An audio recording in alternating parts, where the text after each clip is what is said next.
Hello, नमस्ते, रामराम मंडळी. गजाली गँगच्या आजच्या नवीन पॉडकास्टमध्ये पुन्हा एकदा तुम्हा सर्वांचं खूप खूप आणि मनापासून स्वागत आहे. तर आज आपण मोस्ट चर्चेत असलेला जो विषय आहे, गली गली में शोर है, अंकल वायकुल बोर है, त्या विषयावर बोलणार आहोत.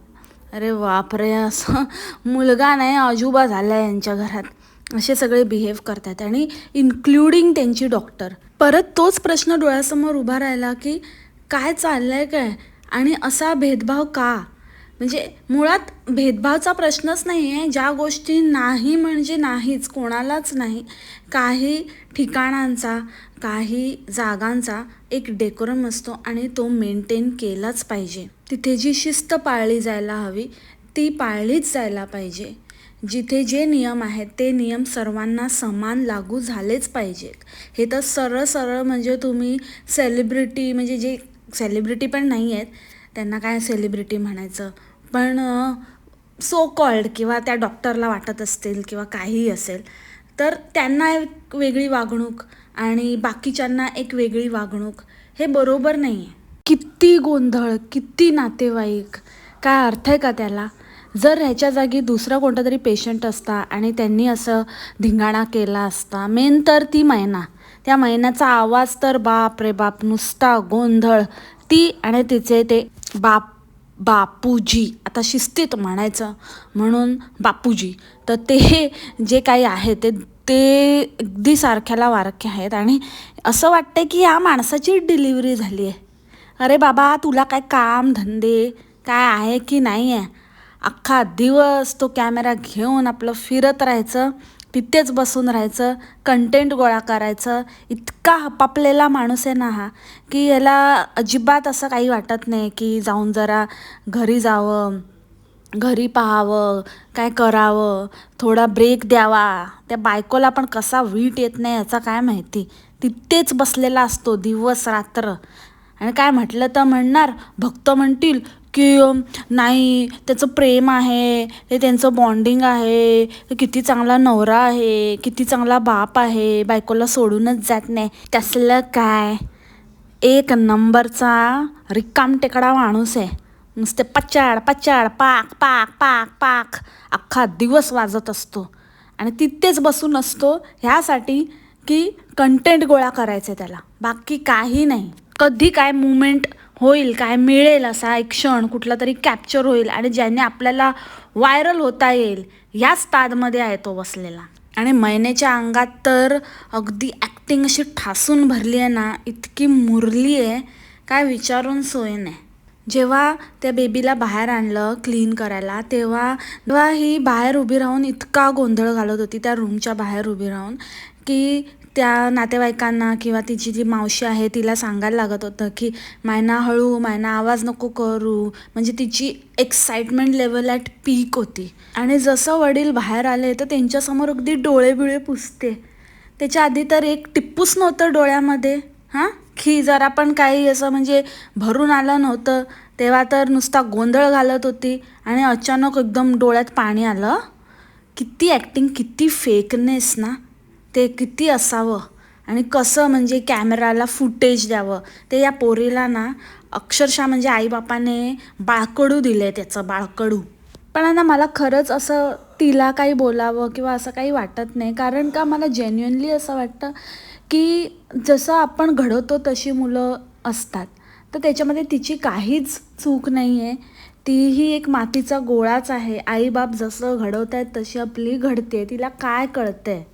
फक्त एकच गोष्ट आहे की इन फ्युचर ती इतर जे बालकलाकार आहेत, ज्यांच्या जीवावर आईबाप आहेत आणि त्यांची भावंडं आहेत, असं आपण कितीतरी लोकांना बघितलं आहे. श्रीदेवीचं एक्झाम्पल घ्या.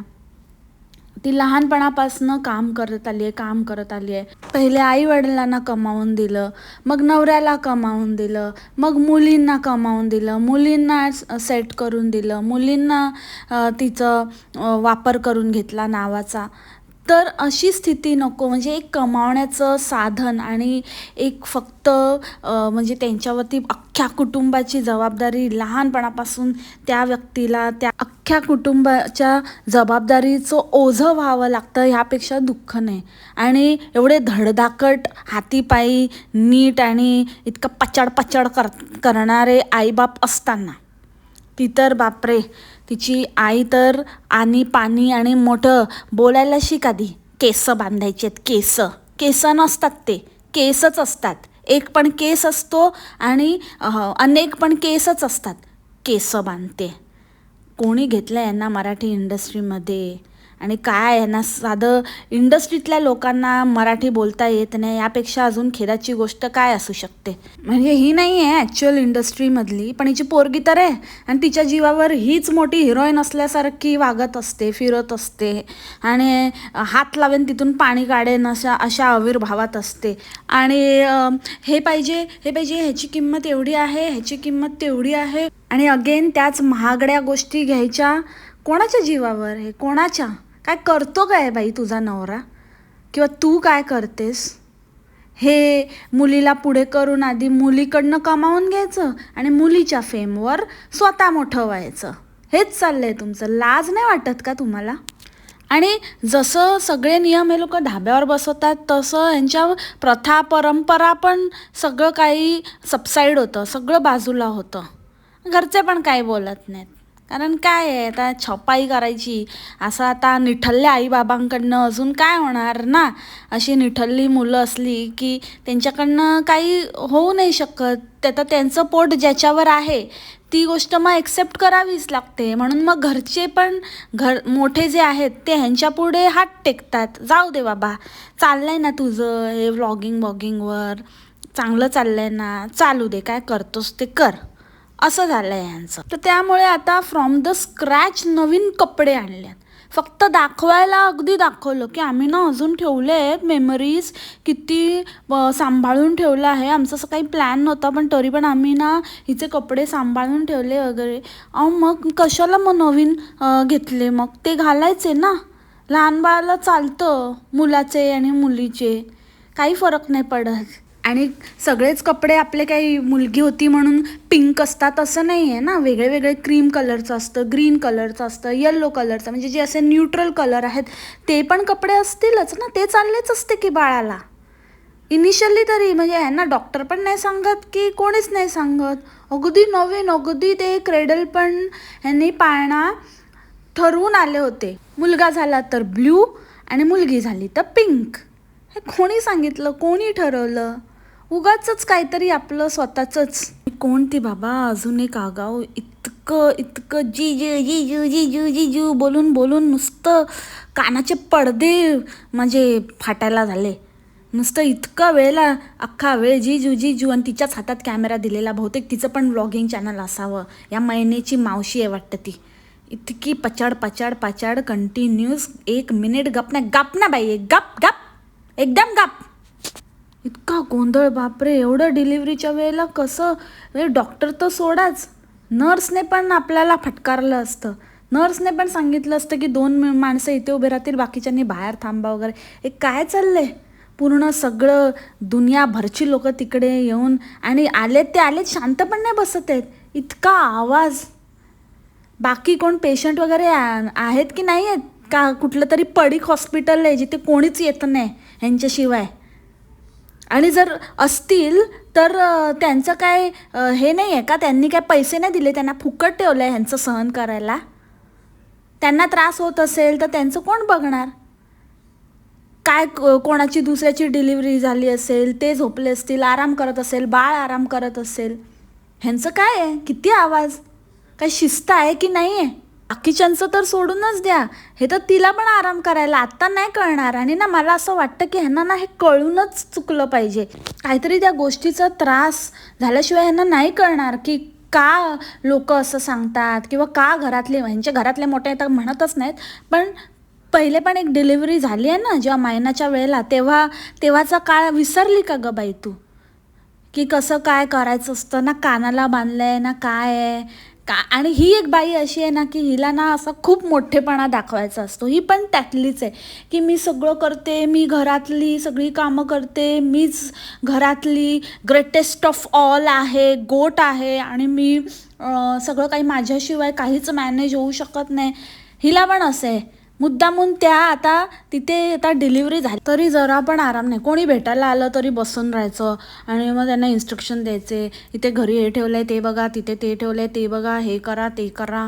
अरे ठीक आहे, माहिती आहे तू खूप मडी शहाणी येते. आणि तो बाप तर काहीतरी एकदम पागलच झाला आहे. त्याला तर असं वाटतं की बापरे केवढा मोठा मी एकदम माझा नेम अचूक लागला आहे. अरे रे रे नेम चुकला असं नाही झालं आहे. अरे रे रे नेम लागला, अचूक लागला. अशा एकदम फुल स्वॅगमध्ये फिरतो आहे आणि नुसतं त्याला काय कळतच नाही आता मी काय करू आणि काय नाही.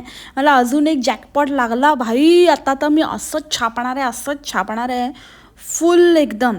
आता फेस रिव्हील होईल, घरी वेलकम होईल, मग बेबीचं रुटीन, मग बेबीचं खाणं पिणं आणि मग काय ना काहीतरी असे एक वेगवेगळे टॉपिक कंटिन्युअसली मिळतच राहतील आणि आता मज्जाच मज्जा.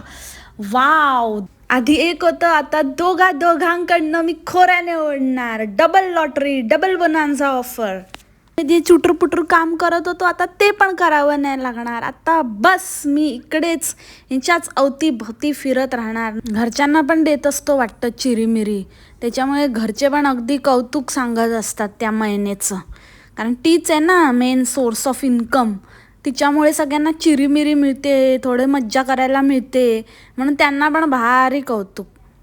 काय तर म्हणे बाबू गोरा गोरा आहे, मॅकचे प्रोडक्ट लावून आला आहे असं म्हणते. मॅकचे प्रोडक्ट, वा वा का महिने वा.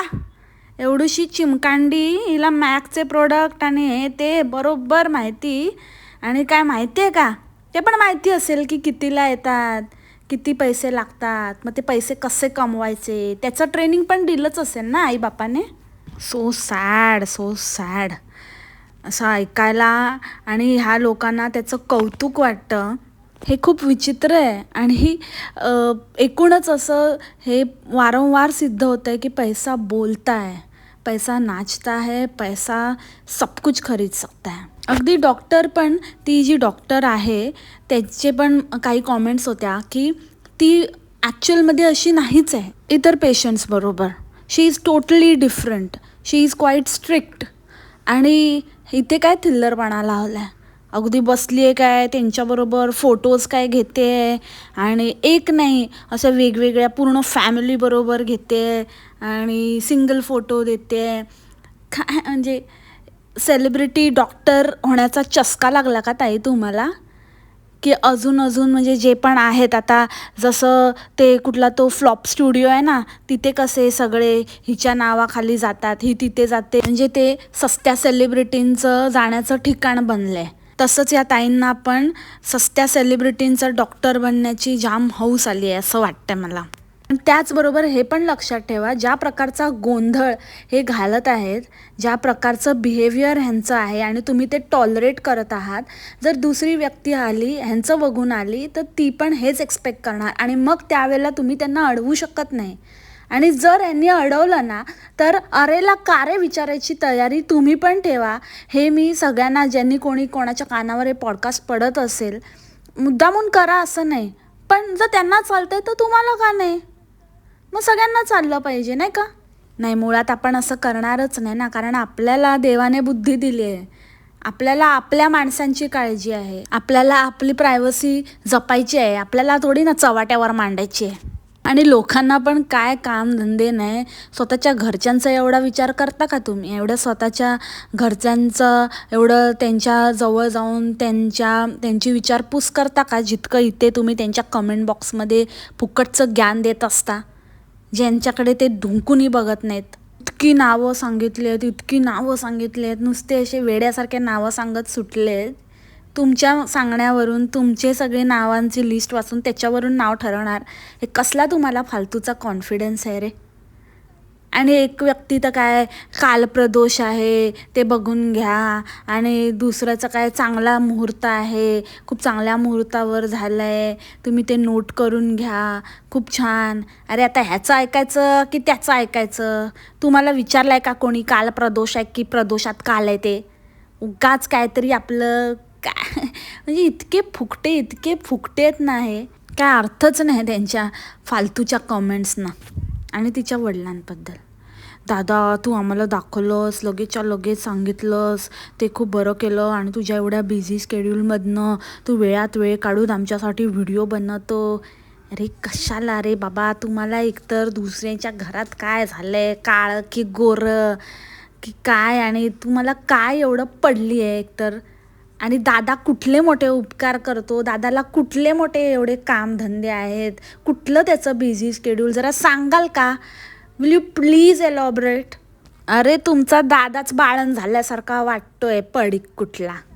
सिरियसली मला तर आहे ना सगळ्या या सिनारिओमधला कल्प्रिट, आणि कोणाला जर रोस्ट करायचं असेल ना तर हा माणूस.